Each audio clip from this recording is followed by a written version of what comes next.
speaking is a great way for authors to sell more books.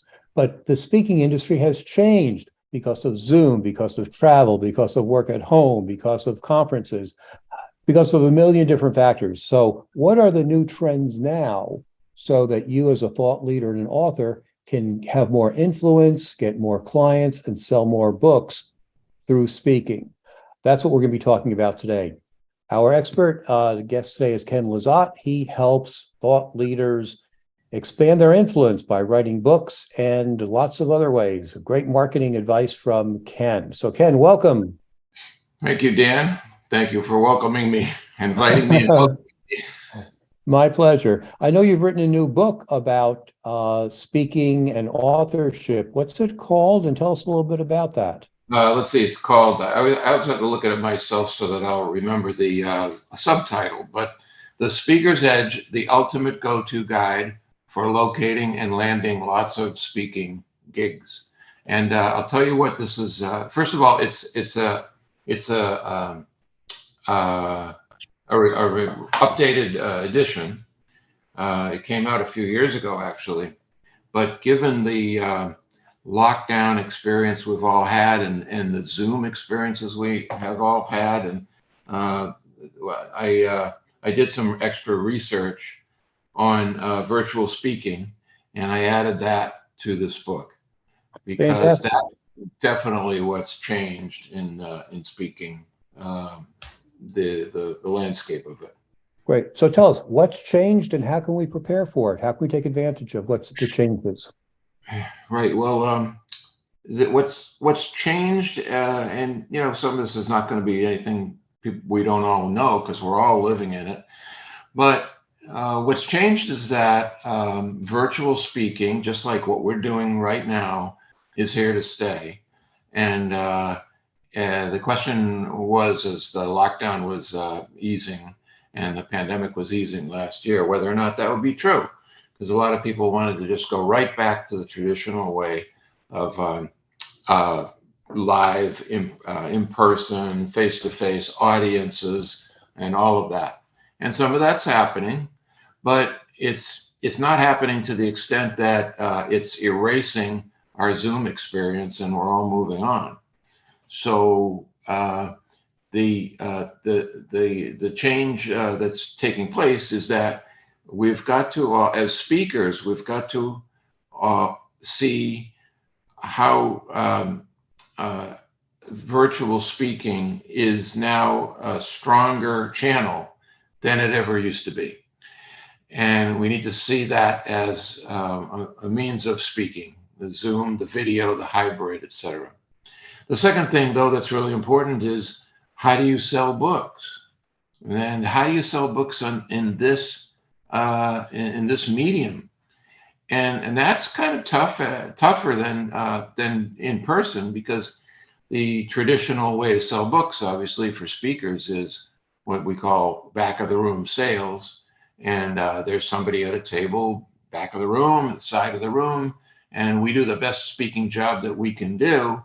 And then we say, if you'd like to have a copy of my book, they're for sale at a wonderful 5% discount in the corner, and I'm here to autograph it. And then if you did a really good job and the book is really compelling to the audience, they're going to line up.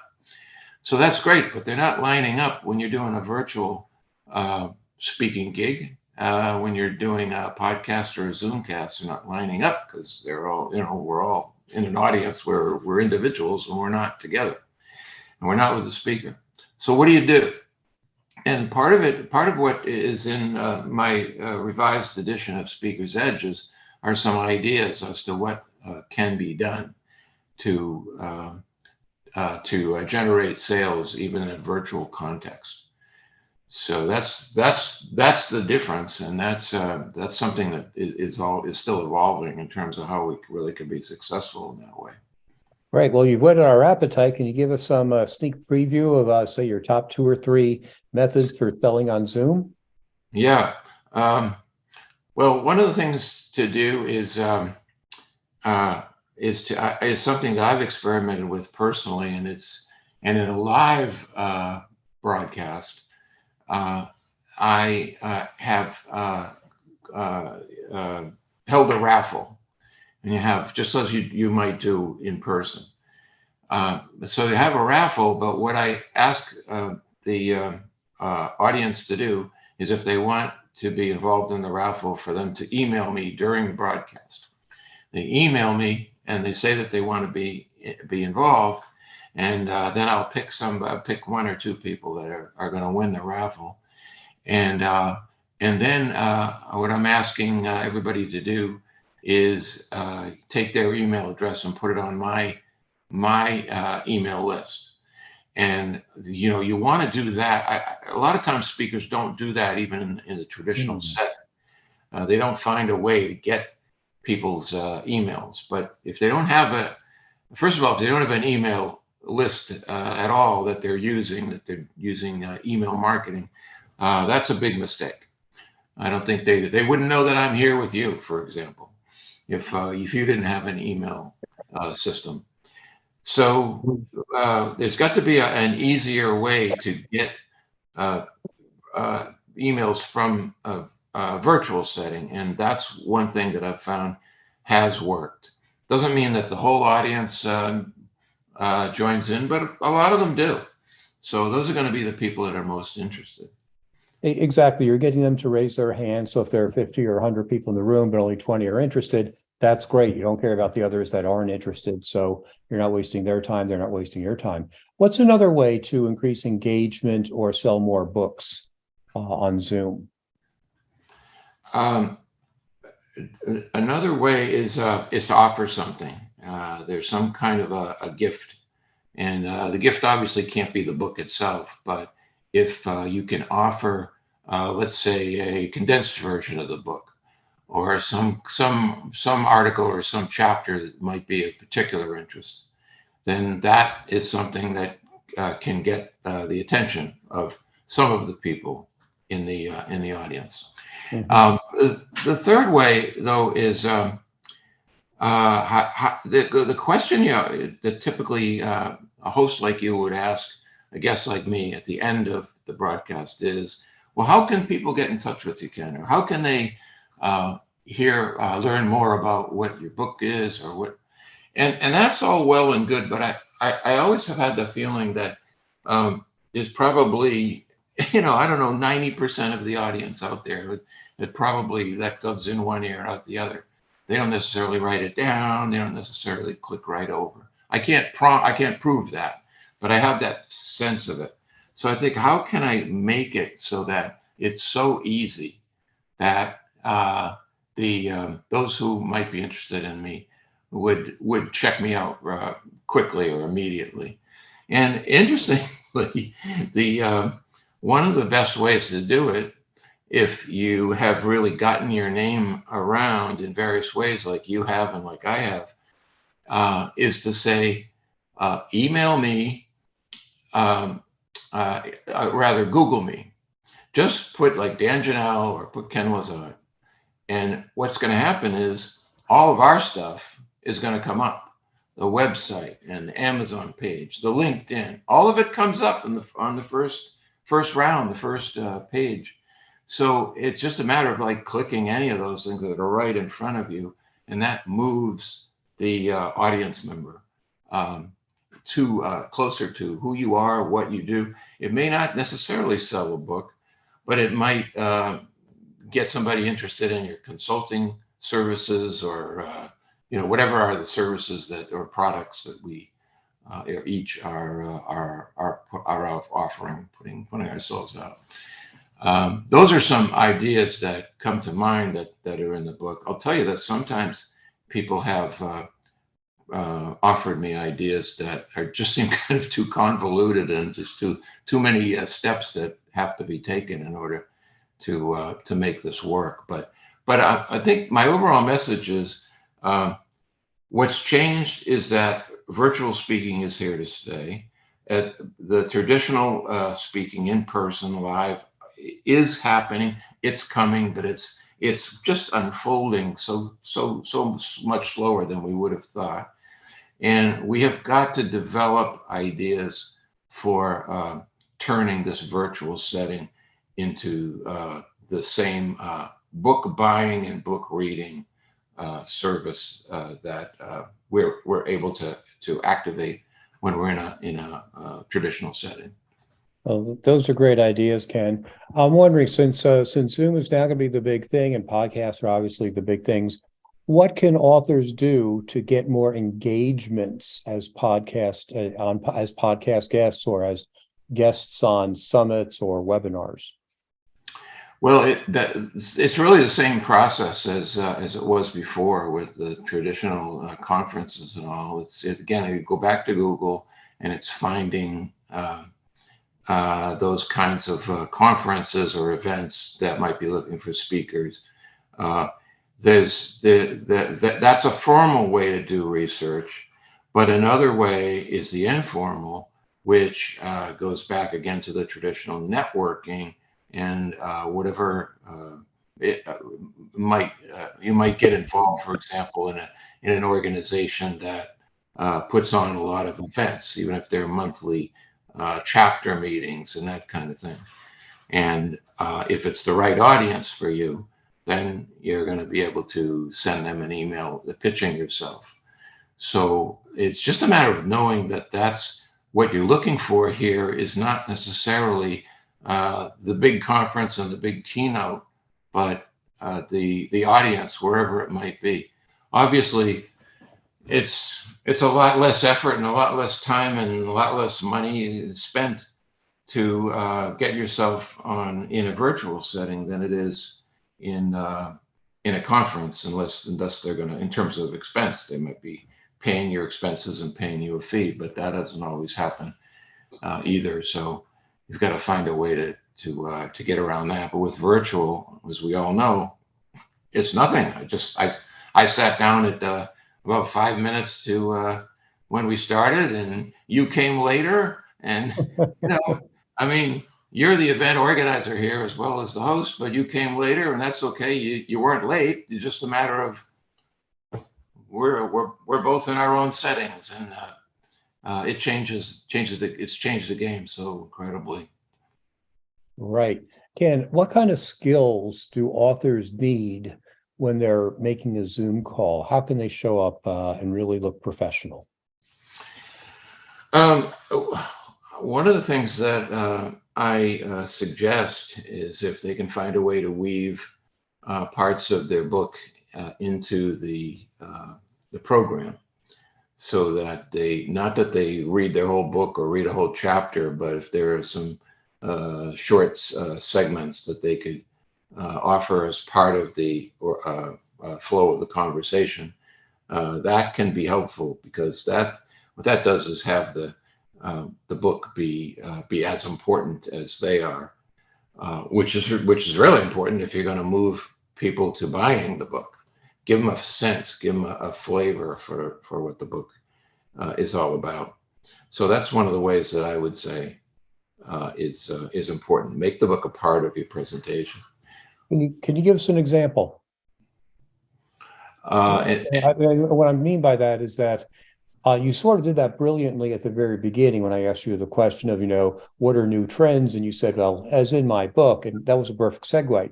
There are times when I interview people and they will say 10 times during the course of the program, as I said in my book, and it becomes obnoxious after a point. So what is that sweet spot where you can refer to your book without making it sound salesy?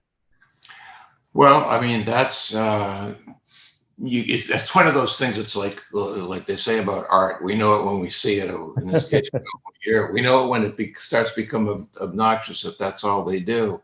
And that's why I think it's useful to actually look into the book and not just say, as I say in my book, but here's a passage from my book. So. But I think that if I was going to put a number on it, a rule of thumb, I'd say the 3 or 4 times might make sense.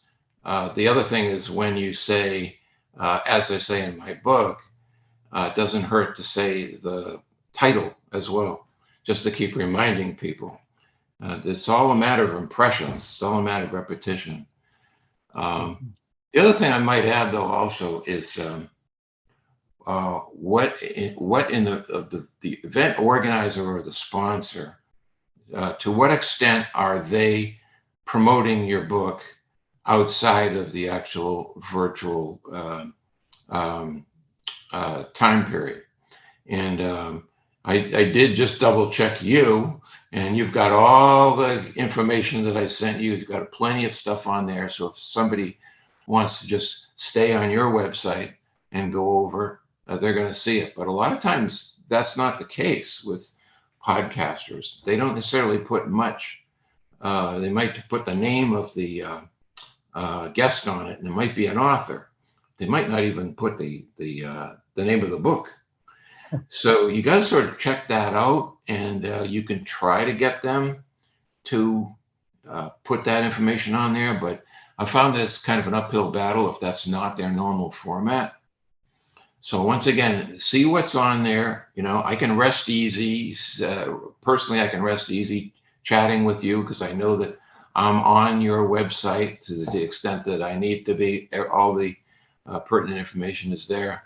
And I can get people over to my website by having them to put my name, Ken Lizotte, Lizotte. If you can't remember what I just spelled, then go over to Dan's and then move to Google and plug in Ken Lizotte, and you're going to find me there. Great. Well, you've almost preempted my introduction to you to make your pitch. But let me just wrap up a couple of points there. One thing that I do that a lot of podcasters do not do, and I wish more of them did, is create marketing materials for my guests. So you will receive information on, actually a pre-written email that you could send to your guests, as well as a graphic that you could put on social media or email. And a lot of podcasters don't do that. So when you're looking at all the invitations you could get to be on someone's show, ask them, what are they going to do for you? You know, it's great that they're exposing you to their audience. So that's a win-win for everyone right there. But what happens afterwards? I create show notes, and those are part of the permanent part of the podcast as well. I post the information to YouTube, and the show notes are part of the YouTube video description. So when I say, you know, look at the show notes, and you can see Ken's information and a link to the book, it'll take you directly to Amazon and such. It's all there. And one hand washes the other, because why would someone want to be on my show if they didn't think they were going to be promoted? So I think that's a quid pro quo in the whole podcasting industry. So having said that, Ken, tell us, who is your preferred client and how can they get in touch with you? So you've asked me that question. I thought I had preempted you having to ask me. You did. Well, we know how to get in touch with you, but you didn't tell us your website address, and you didn't tell us who your ideal client is. Okay. So tell us a little bit more about who you like to work with. Well, my ideal client is a business expert that is particularly engaged in thinking. Not necessarily somebody who wants to be a thought leader, but somebody who already is a thought leader. And my feeling is that any of us are thought leaders if we get paid for a particular expertise, even if it's like the barista at Starbucks or whatever. I can't do what she does or he does. So I could ask a lot of questions about all of that and learn about how to make, you know, certain frappuccinos or whatever. But I think everybody's a thought leader, but they need to be recognized as a thought leader. Speaking engagements are obviously a fantastic way to create that relationship, so that people are going to be noticing you as a thought leader. But I also think that authors are really important. If you're not an author, you should really think about it. I talk about that in the book, The Speaker's Edge, because being an author gives you a level of credibility that no one else has. Non-authors, I should say, don't have. So, but the other thing I'll say about just to move over for a second to the book itself, and also to practice what I was just preaching to you. This book is a very unique book because there are so many books out there on being a speaker, and they're about the business of speaking to some extent, but they typically cover all the various categories of what it means to be a speaker.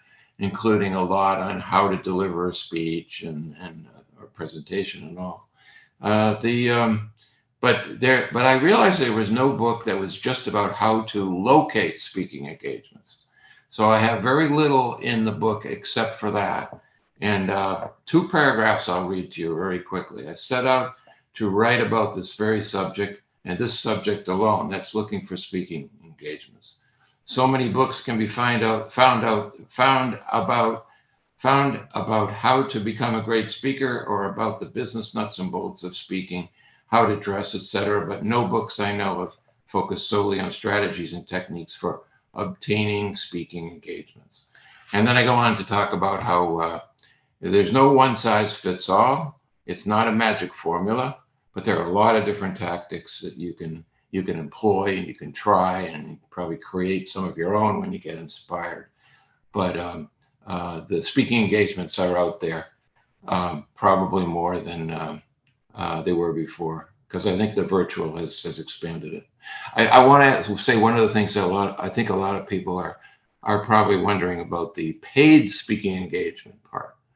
Paid speaking engagements were always tough to get before the pandemic, and they can still be tough to get.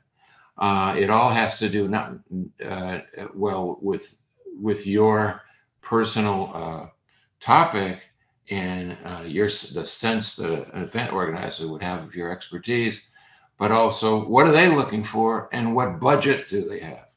Some organizations can't pay a speaker fee or even expenses because they just don't have that budget. But when the pandemic hit us and the lockdown hit us and we started going virtual, nobody was really paying for virtual speakers. That has changed, and that is changing fast, because this is going to be the venue. These event organizers are saving money other ways. You don't have to rent hotel rooms and all of that. So so it started. So you should know that paid speaking is available. It's just like the traditional.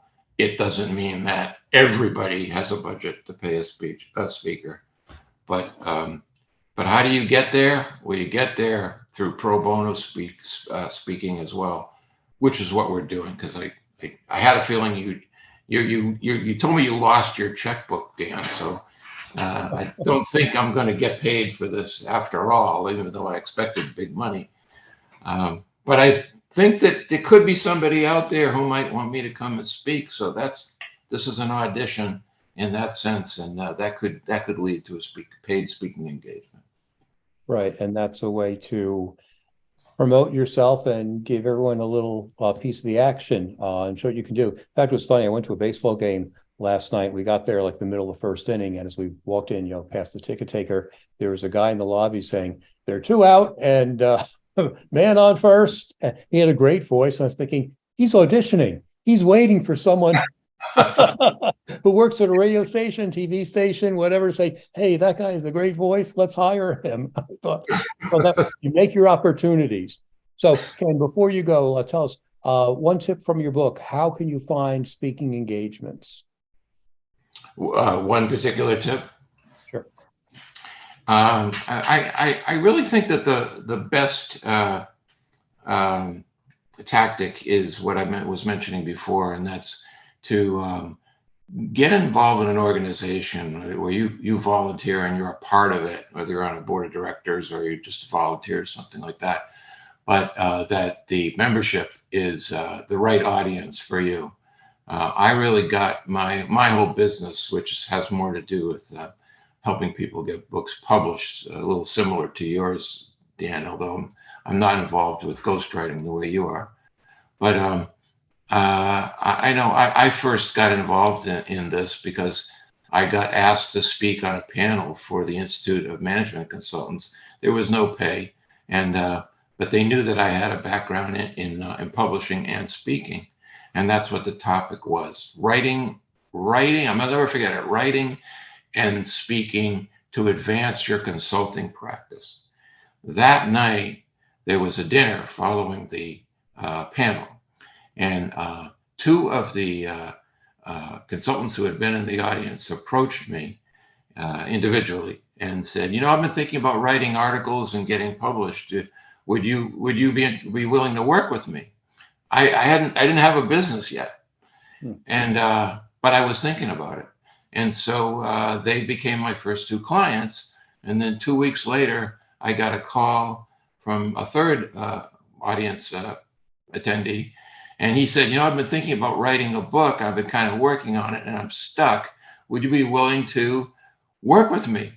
So within 2 weeks, I had 3 clients for this new business, and it was it was pro bono, and in order to get there, and I was auditioning basically. So, but I was involved with this organization, and that's why I got asked, because the people in the organization had gotten to know me and know that I had this particular expertise. I got the panel gig.